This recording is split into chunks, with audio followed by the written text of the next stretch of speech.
تقریروں کے لیے تو ہم لوگوں کو ممبر روز ملتے ہیں، مگر یقین جانو آج یہاں ہم لوگ تقریر، خاص کر میں تو بالکل تقریر کرنے نہیں آیا ہوں، بلکہ اعلیٰ حضرت فاضل بریلوی رحمت اللہ علیہ کی عاشقوں کا جو رجسٹر آج تیار کیا جا رہا ہے، بس اس میں اپنا نام لکھانے کے لیے آیا۔ کیا بات ہے، ماشاءاللہ۔ وہ ایسا عاشق جو عاشق بھی ہے، معشوق بھی ہے، کیا کہنے ہیں، واہ۔ ایسا لور جو لور بھی ہے، بھی لورڈ بھی ہے، ایسا چاہنے والا جو محب بھی ہے، محبوب بھی ہے۔ تبھی تو کہنے والے نے کہا ہے خانزادہ سیدوں کا اعلیٰ حضرت بن گیا۔ سبحان اللہ، واہ واہ واہ۔ اسی حوالے سے میں نے ایک آیت کے حصے کو پڑھا ہے، مجھے اعلیٰ حضرت کا نام اس آیت میں نظر آیا، اسی لیے میں نے اس کی تلاوت کر دی۔ وَرِضْوَانٌ مِّنَ اللَّهِ اکبر، ترجمہ اور اللہ کی رضا سب سے بڑی ہے۔ بے شک اللہ کی رضا سب سے بڑی، سب سے مہان، بے شک، سب سے عظیم ہے، سب سے لاجواب۔ کیا بات، رضا یعنی خوشنودی، اللہ کو راضی کرنا یہ ہر رضا سے بہتر ہے۔ بے شک، سبحان اللہ۔ ایک اچھا طالب علم اسے کہتے ہیں جو اپنی خدمت سے اپنے استاذ کو راضی کر لے۔ ماشاءاللہ۔ اچھی اولاد اسے کہتے ہیں جو اپنی سیوا سے، اپنی لگن سے اپنے ماں باپ کو راضی کر لے۔ اچھا مرید بھی وہ کہلاتا ہے جو اپنے تعلق سے، اپنی محبت سے اپنے پیر کو راضی کر لے، مگر اچھا بندہ وہ کہلاتا ہے جو اپنے خدا کو راضی کر لے۔ بہت اچھا، سبحان اللہ۔ ہم سب یہاں اللہ کی رضا کے لیے آئے۔ الحمدللہ، بے شک۔ اب یہ اللہ کی شان دیکھو، اللہ کی رضا اسی میں ہے جس میں احمد کی رضا، کیا جملہ ہے حضور، یعنی جس سے نبی راضی ہے اسی سے خدا راضی۔ سبحان اللہ۔ اس کو یوں سمجھو کہ جیسے حضور تاج ملت تشریف فرما ہے اور دوسری طرف جو ہے مولانا امین القادری صاحب، میں ان دونوں کی مثال دیتا ہوں۔ اگر میں آپ سے اردو میں کہوں، غور سے سنیے گا بریلی والوں، اگر میں کہوں کہ یہ دونوں حضرات زیادہ حقدار ہیں کہ ان دونوں کو راضی کرو، تو گرامیٹکلی اگر آپ دیکھیں تو یہ جملہ بالکل صحیح ہے۔ لیکن اگر میں یہ کہوں کہ یہ دونوں زیادہ حقدار ہیں کہ ایک کو راضی کیا جائے، تو آپ کہیں گے حضرت یہ کون سا انصاف ہوا؟ حق دو کا ہو تو راضی بھی دو کو کرو نا۔ جی حضرت، ایک کو راضی کرنے سے دوسرا راضی بولیے نہیں ہوتا، بالکل نہیں ہوتا۔ اب آؤ دیکھو قرآن کا فیصلہ سنو، اللہ ورسولہ احق ان یرضوا، اللہ اور اس کا رسول زیادہ حقدار ہیں کہ اسے راضی کیا۔ کیا بات، علماء جانتے ہیں یہاں واحد مذکر کی ضمیر ہے جبکہ مرجع دو ذات ہے۔ ان یرضوا ہما نہیں ہے کہ اللہ اور اس کا رسول زیادہ حقدار ہیں کہ ان دونوں کو راضی کیا جائے، بلکہ فرمایا اللہ اور اس کا رسول زیادہ حقدار ہیں کہ اسے، یعنی راضی کرنا ہے ایک کو۔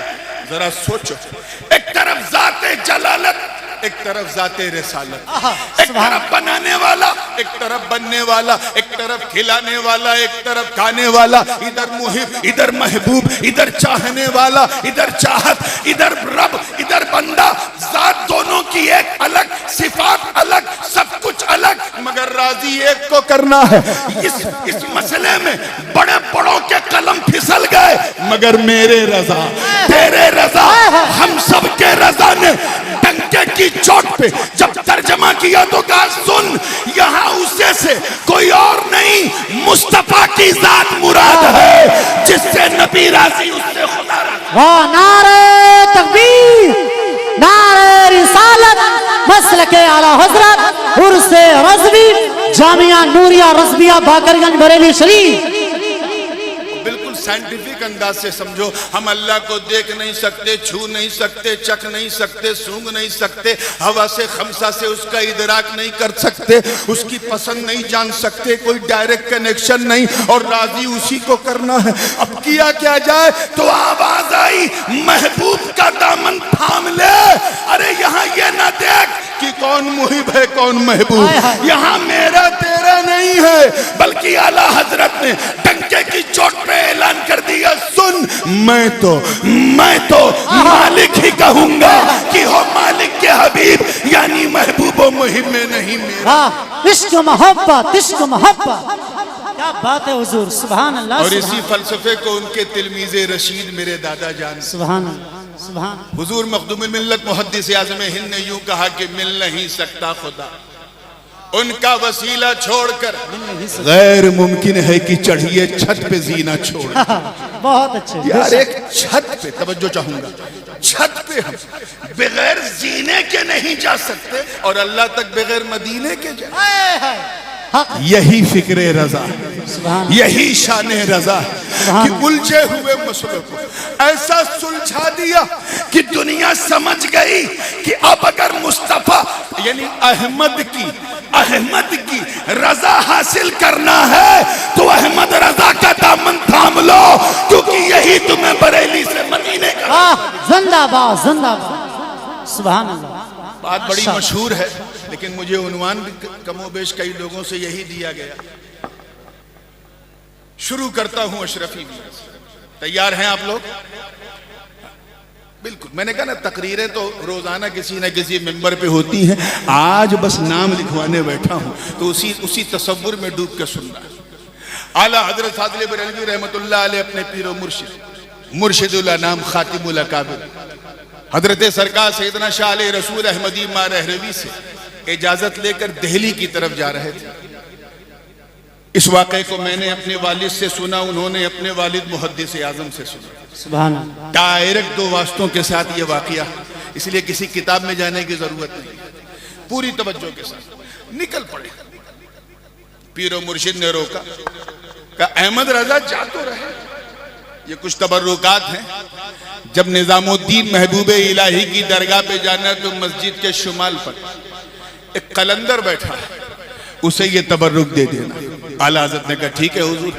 کہ سنو جا تو رہے ہو لیکن جس قلندر کا میں نے ذکر کیا ہے وہ غوث اعظم کا بیٹا ہے کیا ہے زور سے بولو بیٹا ہے اور سنو وہ ہم شکل غوث اعظم یعنی وہ غوث اعظم کی طرح لگتا نہیں ہے دکھتا ہے خد و خال میں نظر آتا ہے چہرے کی بناوٹ میں نظر آتا ہے سبحان اللہ مکمل طور پہ ہم شبیہ نہیں ہم شکل غوث اعظم میرا سلام کہنا اور یہ تبرک دے دینا واقعات موجود ہیں میرے دوست فاضل بریلوی نے جیسے ہی قدم رکھا تو بالکل وہیں بیٹھا ہوا دیکھا اس قلندر کو جہاں مرشد گرامی نے اشارہ کیا سبحان اللہ جیسے ہی سلام کیا تو وہاں کوئی اور نہیں بلکہ ہم شبیہ غوث اعظم سرکار سیدنا اعلیٰ حضرت علی حسین اشرفی جیلانی موجود سبحان اللہ آپ نے سر اٹھایا اعلیٰ حضرت نے سلام کیا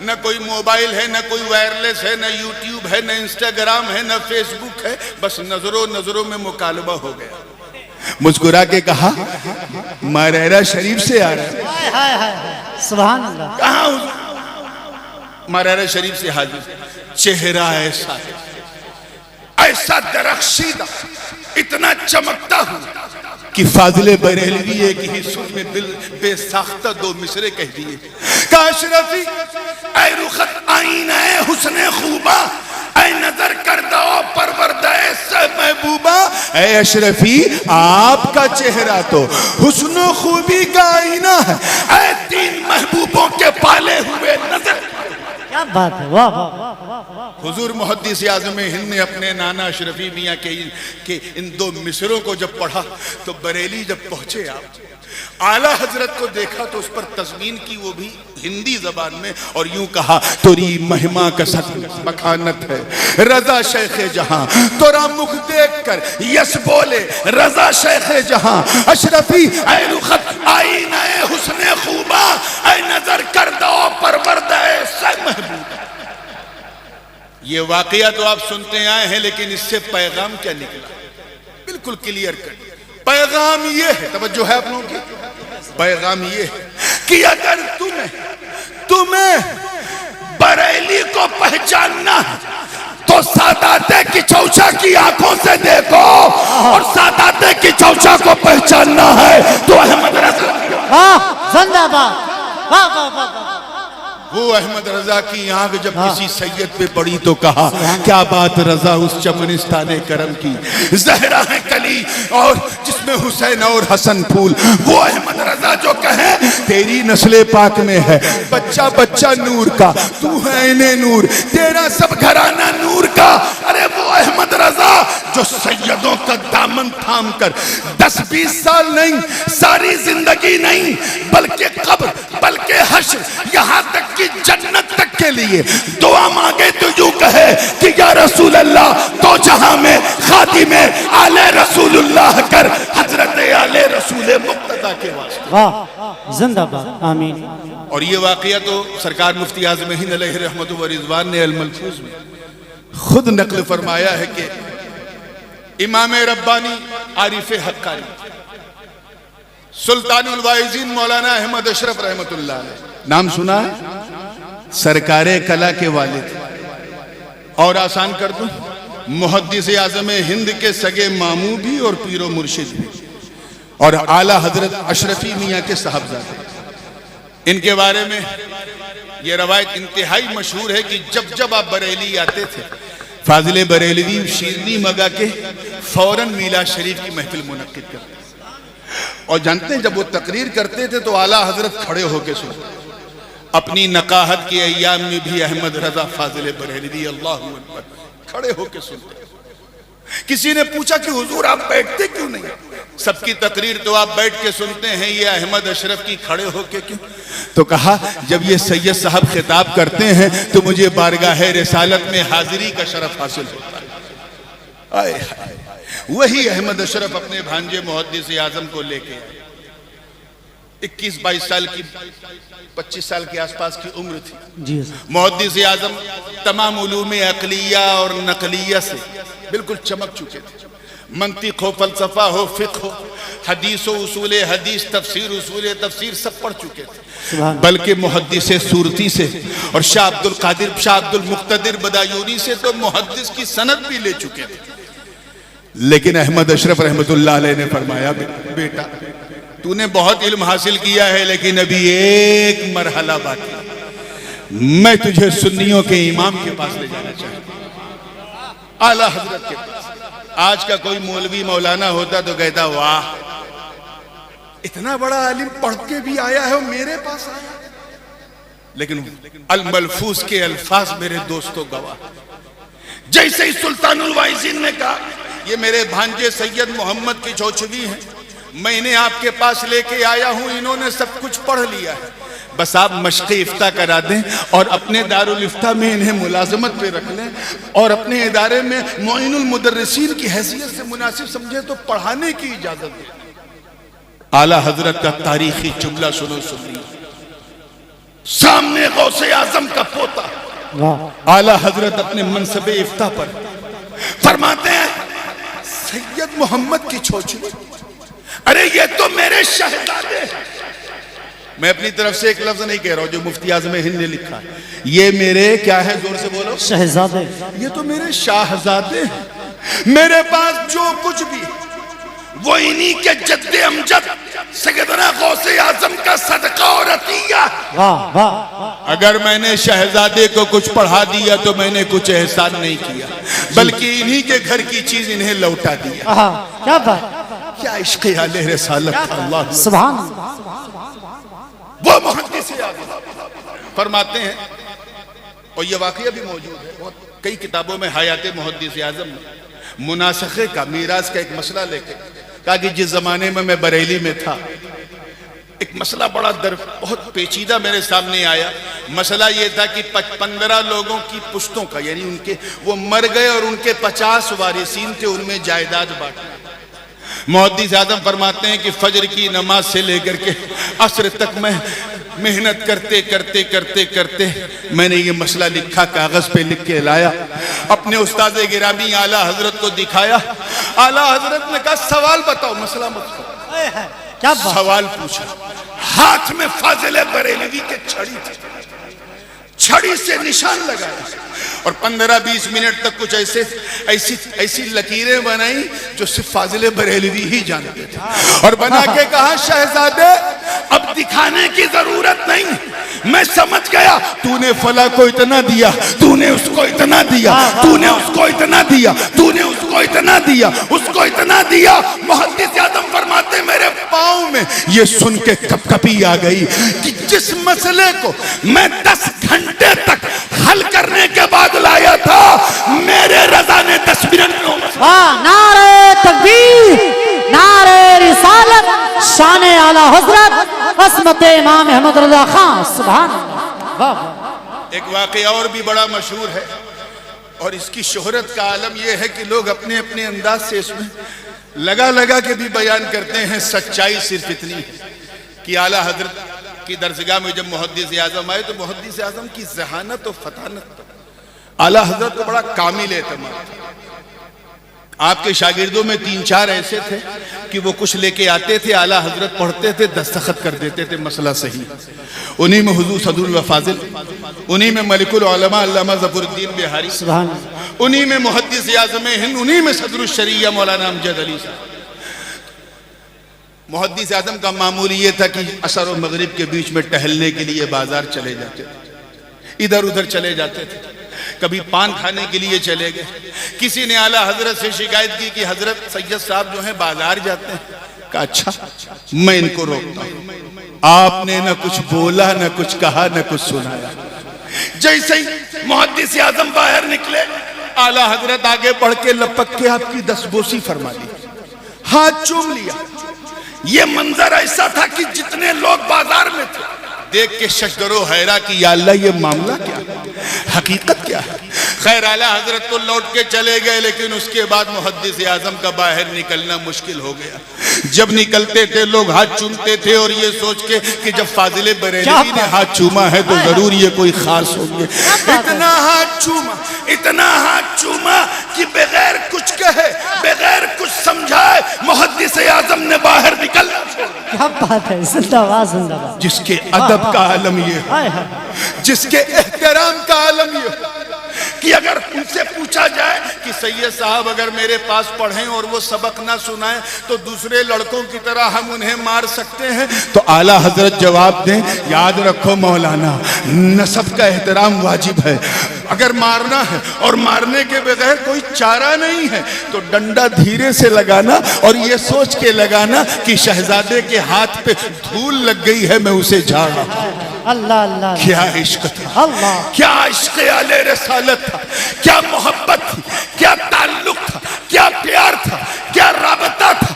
1986 تک اسی ممبر پر میرے والد ہر سال عرس رضوی میں آیا کرتے تھے. کیوں؟ کیونکہ انہیں پتا تھا عاشق کا عرس ہے, معشوق کو آنا ہے, محب کا عرس ہے, محبوب کو آنا ہے, چاہنے والے کا عرس ہے, چاہت کو آنا ہے. قابل مبارکباد مولانا منان رضا جنہوں نے عشق کے رشتوں کی تجدید کر کے یہ دکھا دیا کہ جس طرح دنیا لیلا کو مجنوں سے الگ نہ کر سکی کہ چوچے کو بریلی سے الگ نہیں کر سکی. نعرہ تکبیر, نعرہ رسالت, شہزادہ اعلیٰ حضرت, شہزادہ محدث اعظم ہند عرس رضوی. کون احمد رضا میرے دوست.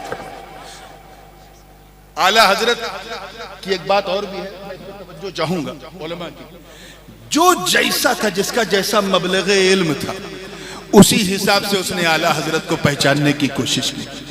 مفتی صاحب تھے تو کہا اعلیٰ حضرت تو اپنے وقت کے مفتی اعظم تھے, منطقی ہیں, وہ تو اپنے وقت کے ابو علی سینا و فارابی اور ارسطو, جس نے جیسا جس کا ظرف تھا اسی حساب سے احمد رضا کو سمجھا. مگر میں آپ کو اعلیٰ حضرت کی شاعری کی ڈائری جب اٹھاؤ گے اور بخشش کے حدائق کے نمونوں کو جب دیکھو گے تو تمہیں پتا چلے گا کہ وہ جتنے بڑے عالم تھے اتنے ہی بڑے عارف بھی تھے, جتنے بڑے وہ مفتی تھے اتنے ہی بڑے صوفی بھی تھے, جتنے بڑے وہ فقیہ تھے اتنے ہی بڑے فقیر بھی تھے, اور جتنا علم ان کے اندر تھا اتنے ہی بڑے وہ قلندر بھی تھے. اسی لیے جن کے پاس نور والا علم نہیں گیا وہ سوخت ہو گئے. جن کے پاس نور والا علم آیا اس نے نبی تو نبی کے بچوں کو بھی کہا کہ تیری نسل پاک میں ہے بچہ بچہ نور کا, تو ہے عین نور, تیرا سب گھرانہ نور کا. ایک مرید حضرت ابو علی شاہ قلندر پانی پتی, یہ واقعہ بعض نے نجم الدین کبریٰ کی طرف بھی منسوب کیا. ابو علی شاہ قلندر, حضرت ابو علی شاہ قلندر کا مرید تھا. اس نے کہا حضرت میں جا رہا ہوں حج کرنے. کیا؟ ایک بڑے اندر کی بات بتانے جا رہا ہوں, شاید پہلی بار سنو گے. میں حج کرنے جا رہا ہوں. کہا ٹھیک ہے جا تو رہے ہو. کہا حضور آپ بھی چلے. کہا نہیں میں نہیں جاؤں گا. ہاں اگر مجھے دیکھنا چاہتے ہو میرا تصور کرنا میں آ جاؤں گا. جاؤ مکے میں جس طرح چاہے نہ رہے. توجہ, باخودہ دیوانہ باشی, دو کپڑے میں لپٹ کے گھومنا کوئی مسئلہ نہیں. لیکن مدینے جب پہنچنا تو حد ادب. وہ دیار حبیب, وہاں جنید اور بایزید جیسے لوگ بھی اپنی سانس کو روک کر کے سلام پیش کرتے ہیں تاکہ سانس سے بھی حضور کے مزاج لطیف کو تکلیف نہ پہنچے. ادب کرنا, مدینے کے در و دیوار کا ادب کرنا, وہاں کے جانوروں کا بلکہ کتا اور بلی کا تو بہت ادب کرنا. مرید چلا گیا. اتفاق سے اس زمانے میں تو ایسا مدینہ نہیں تھا جیسا اب دکھتا ہے, کھجوروں کے نخلستان میں گھیرا ہوا سرکار کا گنبد خضرا. ٹہنیوں سے جو ہے جالی بنی تھی, اس وقت یہ بھی نہیں تھا ترکیوں والا. تو کھڑے ہو کے سلام پیش کر کے جیسے ہی الٹے پاؤں لوٹنا چاہا, ایک کتا جو ہے چھوٹا سا, اس کی پیٹھ پر اس خادم کا, اس مرید کا پاؤں پڑا اور اس سے وہ زخمی ہو گیا کیونکہ جوتا پہن, اس نے جوتا پہن لیا تھا نکلتے ہوئے. زخم اتنا گہرا تھا کہ کتا پے پے کرتا ہوا آگے بڑھا. اس خادم نے اس کتے کو 3 دن تک تلاشا کیونکہ پیر کی بات یاد آ گئی. مشکل تمام وہ کتا ملا تو اس نے اس خادم کی پیٹھ, اس کتے کی پیٹھ پر مرہم لگایا, پٹی لگایا, اسے رخصت کیا. کچھ مہینوں کے بعد جب وہ اپنے وطن لوٹا اور پانی پت میں اپنے مرشد سے نظر ملائی تو مرشد کے چہرے پہ جلال, غصہ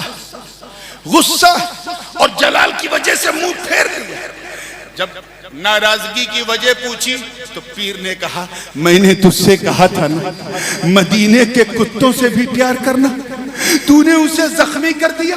تجھے پتا اسے کتنی تکلیف. اتنا سننا تھا تب تک خادم بولا حضور آپ کو کیسے پتا چلا؟ اتنا سنتے ہی آپ نے اپنا کرتا پھاڑا اور پیٹھ دکھائی. کہیں نادان, وہ کتا کوئی اور نہیں میں تھا. وہ کتا کوئی اور نہیں میں تھا. یعنی قلندروں کی زبان میں, صوفیہ کی زبان میں, مجازیب اور سالکین کی زبان میں یہ استعارہ پیش کیا جاتا ہے کہ اگر کوئی کہے میں مدینے کا کتا ہوں تو مطلب وہ اپنی قطبیت کا اعلان کر رہا ہے, قلندریت کا اعلان کر رہا ہے, ولایت کا اعلان کر رہا ہے. ذرا احمد رضا کی ظرافت دیکھ, اپنا مقام بیان کر دیا. کوئی سمجھ نہیں پایا اور یوں کہا کہ کوئی کیوں پوچھے تیری بات رضا تجھ سے کتے. نعرہ تکبیر, نعرہ رسالت, عشق محبت, عشق محبت, عرس رضوی. کیا بات ہے حضرت, ماشاءاللہ. جتنے بڑے وہ عالم تھے نا اس سے بھی بڑے وہ عارف تھے. اسی لیے جب اعلیٰ حضرت اشرفی میاں رحمت اللہ علیہ, اس روایت کے تو گواہ میرے دادا محدث اعظم کچوچا شریف میں وضو کر رہے تھے, اچانک وضو کرتے کرتے رونے لگے. آپ کے خادم نے کہا حضور آپ رو رہے ہیں اور یہ آسمان کی طرف دیکھ رہے ہیں, معاملہ کیا ہے؟ کہا میں فرشتوں کے کاندھے پہ قطب الارشاد کا جنازہ دیکھ رہا ہوں. کہا وہ کیا ہوا؟ کہا بریلی میں احمد رضا خان کا انتقال ہو گیا. قطب الارشاد اس نے کہا جس کی قطبیت پر سب کی تصدیق ہے, وہ احمد رضا کو مجدد اعظم نہیں قطب الارشاد کہہ رہا ہے, انہیں اپنے وقت کا غوث کہہ رہا ہے. اب تو سمجھو, اب تو سمجھو یہ منبع کتنا روحانی. ارے تم لڑا لڑا کے اپنا سر پٹک پٹک کے زخمی ہو جاؤ گے, احمد رضا کو سیدوں سے الگ نہیں کر سکتے. سیدوں حق ہے. کیا بات ہے. آخری بات, کیونکہ دستار کے لیے بچے بھی آ گئے ہیں اور میرا بھی